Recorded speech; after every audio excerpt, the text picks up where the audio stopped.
My dearest, tonight this is not just a confession. This is a warning. This is a truth I can no longer bury under soft kisses and quiet smiles. There is something happening around us, something subtle, something dangerous, and if I don't speak it now, it will grow in the shadows. I need you to hear me not as a jealous lover, not as a controlling voice, but as someone who sees the storm forming before the clouds fully gather. You are radiant. That is the first truth, but there is a second truth, and it is harder to say.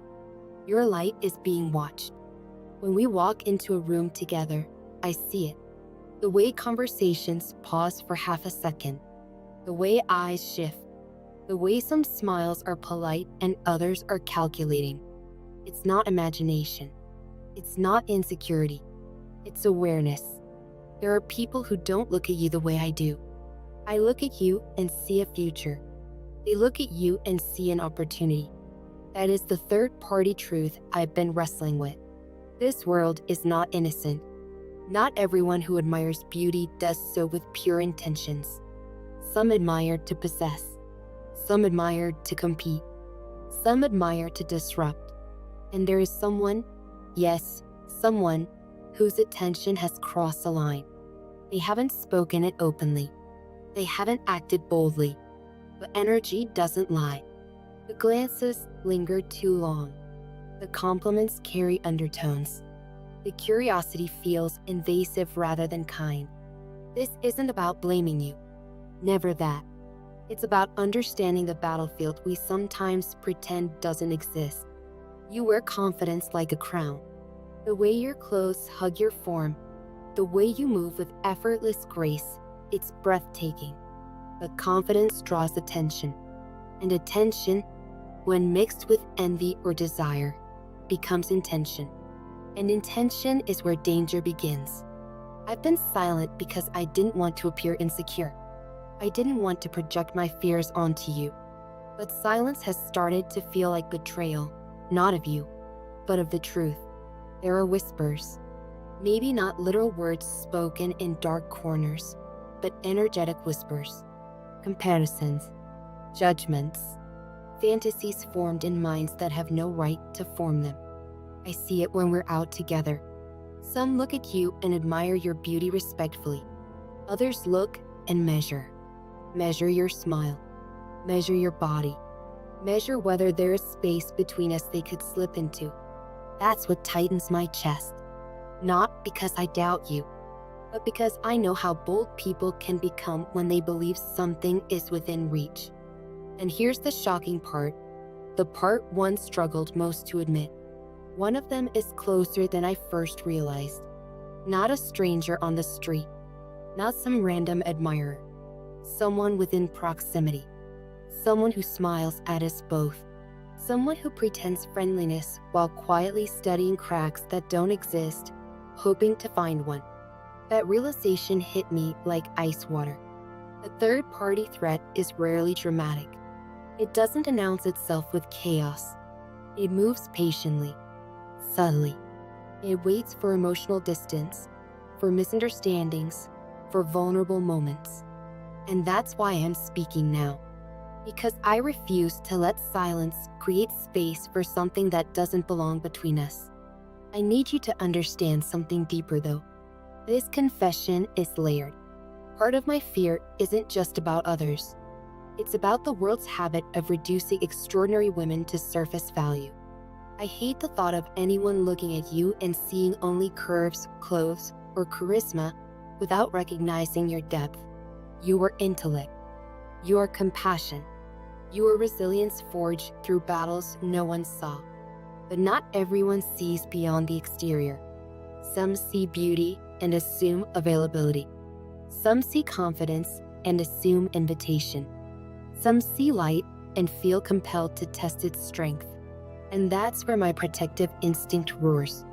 I don't want you dimming yourself. Never that. But I want you aware. Awareness is not insecurity. It is wisdom. There are people who envy what we have. And envy does not always attack directly. Sometimes it flirts. Sometimes it compliments. Sometimes it waits for tension and amplifies it. That's why I've been studying my own reactions. Yes, I feel possessive sometimes. I won't lie. When eyes linger too long, something primal rises in me. But I've been asking myself, is it jealousy or is it intuition? Because intuition has a different texture. Jealousy is chaotic and self-centered. Intuition is quiet and observant. And what I'm feeling is quiet observation. There have been subtle attempts to isolate you in conversation, to draw your attention a little longer than necessary, to position themselves close enough to blur boundaries. You may not have noticed, or maybe you did and dismissed it out of politeness. But I notice, and I would rather risk sounding dramatic than ignore what feels misaligned. This is not about controlling what you wear or how you shine. Please understand that. Your style is your expression. Your beauty is your birthright. I fell in love with all of it. This is about energy management, about guarding something sacred. Because what we have is sacred. There is another layer, one even more vulnerable. Sometimes I worry that you underestimate your impact, that you move through rooms unaware of the effect you have, that your kindness might be mistaken for openness, that your warmth might be misread as availability. You are naturally luminous, but not everyone interprets light correctly. Some moths don't come to admire the flame. They come to test it. And here's the most shocking truth of all. The third party isn't just a person. It's insecurity. It's envy. It's societal projection. It's external validation trying to creep in. If we're not careful, those forces can create distance where none existed. A compliment from the wrong source. A comparison planted casually. A moment of doubt amplified unnecessarily. And suddenly what was strong begins to feel fragile. I refuse to let that happen. That's why this is both confession and warning. I need us aligned. I need open communication so no external energy finds cracks to enter. If someone makes you uncomfortable, tell me. If someone's attention feels heavy, trust that instinct. If you ever feel tempted by validation outside of us, examine it, not in shame, but in awareness. Because the world thrives on distraction, and we are building something too valuable to be distracted. You are not wrong for dressing beautifully. You are not responsible for others' inappropriate thoughts. But awareness is power, and partnership is protection. I am working on my insecurities. I don't want to cage you in my fears. I don't want to dim your shine because the world struggles to handle brilliance. But I also won't ignore patterns. There has been increased attention, increased curiosity, increased subtle probing about our relationship. That is not coincidence. When something is strong, it attracts testing. And here is the emotional core of this message. I love you so much it terrifies me.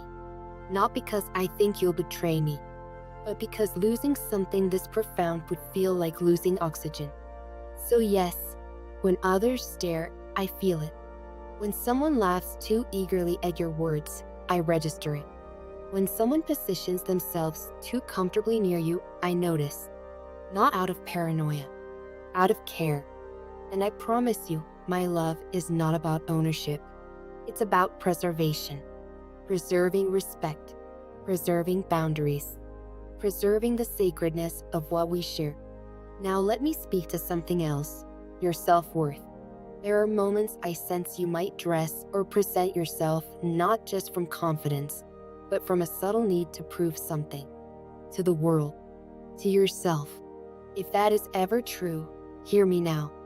You do not need to amplify yourself to be worthy. You do not need to compete with invisible standards. You do not need to attract attention to confirm value. Your existence is enough.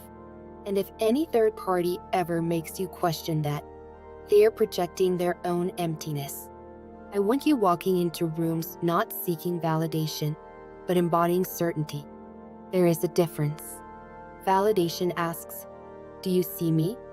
Certainty says, I know who I am, and certainty is untouchable. This is why I'm fighting my own jealousy, because I don't want my insecurity to become the third party between us. Yes, insecurity can be a third party too. Silence can be a third party. Unspoken fear can be a third party. And tonight, I choose truth over silence. I choose vulnerability over quiet resentment.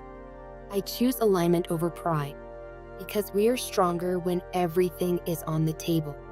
When I imagine our future, I don't see a woman dimmed or restricted. I see a woman powerful, aware, confident, and protected, not controlled, but covered by mutual respect. I see us walking together, not threatened by outside attention because we are anchored in trust, anchored in communication, anchored in shared vision. Let others look, but let them also see boundaries. Let them admire, but let them understand distance. And if anyone ever crosses a line, emotionally, verbally, energetically, we address it together. Not defensively, not dramatically, but firmly. Because what we have is not casual, it is intentional. And intention must be guarded. Now let me shift into something sacred. A prayer not only for protection, but for alignment. Prayer for healing and protection. O Lord, who sees beyond surface and shadow, you know the fears I struggle to articulate. You know the love that makes my voice tremble.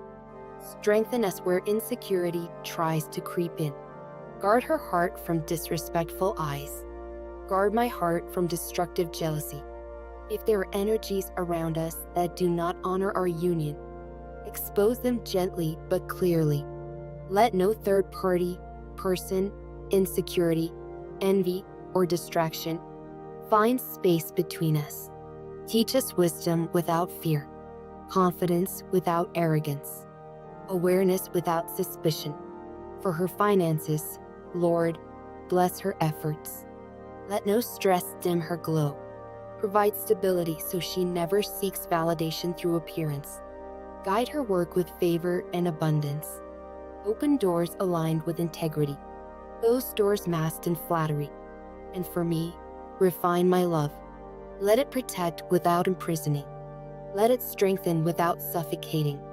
Make our bond unshakable, not because no one looks, but because we stand united when they do. My love, this was not easy to say, but love that hides truth becomes fragile. Love that speaks truth becomes fortified. I do not want to change you. I want to stand beside you, aware, aligned, unafraid. If there's ever a storm forming, we face it together. If there is ever a third party circling, we close ranks together. If there is ever insecurity rising, we confront it together. Because you are my heart, and I refuse to let silence be the crack through which anything enters. You are everything. And tonight, I choose honesty over comfort. Always.